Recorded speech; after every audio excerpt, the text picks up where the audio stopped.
Hello everybody, welcome to computerhandle.com, and this lecture is indeed will be perhaps a long but vertical lecture because we've figured this paper vertically because the pseudocode is going to be easy, no doubt, but it's very long, so that's where we categorize this question in the medium. So we've done this question actually before in flowchart, and it's just translating those into pseudocode. So these are the operators which we will use. Again, modulus is not included this time again. And the variables we're going to use are num1 operator and num2. So go ahead, read the question and try to use these try to use these operators. Hey, come back you. Try to use these operators and variables to actually create pseudocode for this program. It's going to be a lengthy one. Take your time. Alright, so I've assumed that you have at least tried to solve it, if not completely.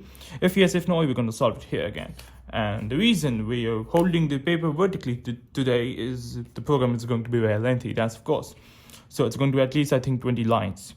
So first of all, let's recap the question itself. So the question tells to create a program, or you can say pseudocode, for a calculator.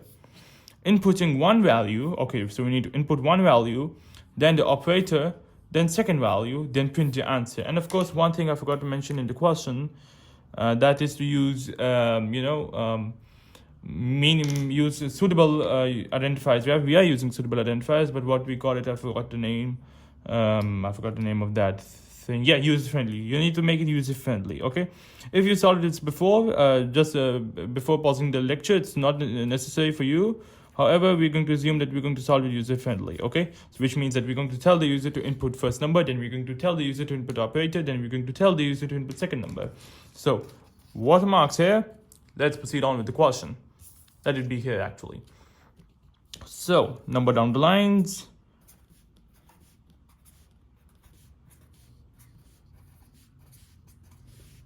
All right, I've done in 11. I'm going to continue down later. So the variables, we need to declare them both, all three of them. All right. Well, let me tell you one thing. Operator means that we will print the four value operators plus negative, the asterisk, you can say multiplication, and the division, you can say slash. We're going to print the statement. I'm going to tell the user to input the operator, which means 1 for plus, 2 for minus, 3 for asterisk, 4 for slash. All right, and that value of 1, 2, 3, 4 will be varied on the operator they enter.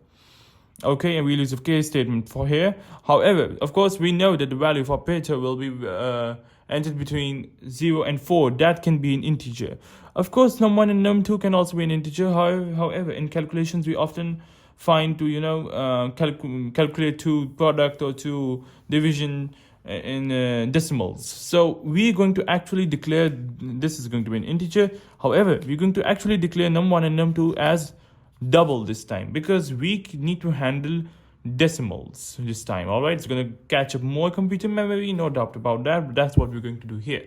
So let's start with the declaration. So another variable could be used later on. I'm going to safely leave one line for the declaration of the other variable. However, I'm going to start declaring the variables I mentioned here.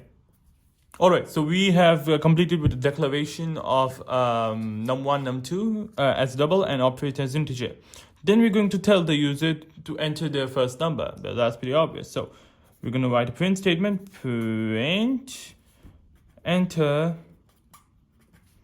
your first, enter your first number. It's quite difficult to include, the little st superscript. So that's why we're going to write the English first. So enter your first number. Then we're going to input num1 by the user. All right. We're going to input num1. Then we need to use and here's the tricky part. We need to enter the operator. Okay. And the operator, we're going to tell the user to print. To print that enter 1 for the plus, 2 for the minus, 3 for asterisk, 4 for slash. And then we're going to use a case statement to perform the operation. We're going to use the case statement at the end for the ease of understanding. So we inputted num1, then we're going to tell the user to print. We're going to tell the user to, enter your operator. So select your operator. 1 colon plus, which means enter 1 for plus. 2 colon minus. 3 colon x, which actually means multiply, and x, well, this is the ABCD x, it's the alphabetic x. However, of course, we can also, ensuring that we're using user friendly, in string it's safe to include x. However, it's also safe to include asterisk as well. But for the ease of understanding of the user itself, we're going to use x here. And then for 4, of course, we have no division sign on the keyboard or anything similar like that. So what we're going to use is a simple slash. So I'm pretty sure many people commonly out there should understand this. So select the operator, enter 1, 2, 3, 4. All right. And so then we're going to input operator. Okay. So input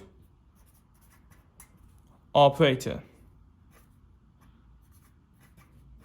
So the user is expected to input any one of these operators, either 1, 2, 3, 4. These integer values: 1 denoting for plus, 2 denoting for minus, 3 denoting for multiply, and 4 denoting for divide. All right. So now we've inputted the operator. Then we're going to input. Come here, you. Then we're going to input. Tell the user to input the second number. Okay, and input num2. Oh wait, I forgot to write the print statement. Wow, what an excellent piece of human I am. So I'm going to write print select, well, actually enter your second number. And that's pretty obvious. Then we're going to input the actual value. Let me actually just cross that out quite well. So print enter a second number. All right, then we're going to input num2. Quite simple, eh? Then comes the real game, or you can say the case statement. And I'm going to number down more lines. And that's why I kept the page vertical. Okay, so from here, we need to start on the case statement. So case of what exactly? Is it case of num1, num2, or the operator? Well, you guessed it right. It's the case of operator. Reason being is that the value we need to add plus num1 plus num2. The decision to add both is dependent on the integer value of operator, and that's why we're going to write case of operator. All right, that makes pretty sense. So case 1, which means that if the user enters 1, so it's definitely we need to output num1, num2. So we can write this directly, and we can say print num1 plus num2. All right, then comma, a little bit of space is your answer. All right, so how will it look in the program? We'll write this with another marker here. Let's it be green. So when let's say for my first number is 2, this is rough working, by the way. Let's suppose my first number is 2, then it's 2. So it's going to tell me 4 is your answer, and pretty much like that. All right, and so it's important to leave some space, otherwise it's going to output 4 is. It's just going to look like a single word, which we don't want. So that's why before we actually start the double quotations, we need to have a little bit of space here. Okay, and it's actually not that much significant for pseudocode. However, it's very, very much significant for real life programming languages. Okay, so that's the case 1. So if it's case 2, which is a negative sign, all right, of course we need to turn print num1 negative num2. Again, a little bit of space is your answer. And I'm going to do the same for case 3, case 4. So we're done with designing case 3, case 1 to case 4 from lines number 10 to 13 both inclusive. Now we need to have a default case. And what do we mean by default case? A case of operator which does not exist, which means if I enter, let's suppose, 5 here, we need to tell the user error out of bounds, or we can say error, please retry and select the correct operator. So we're going to write a otherwise part here. All right, and the otherwise part will say to print in double quotations, please enter operator value from 1 to 4 inclusive. And that's our program more or less complete, right? Take a look. Is our program complete?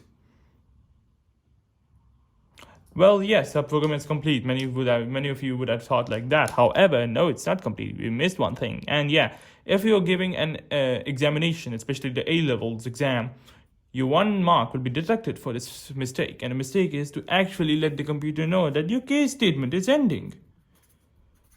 End case.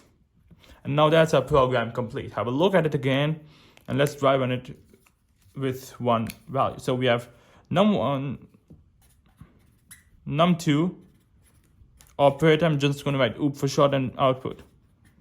Okay, so it's going to be a very small trace table, of course, because we don't have a loop. So for num1, let's suppose we enter 2. For num2, let's suppose we enter 2. The operator we select is plus. It's going to output 4.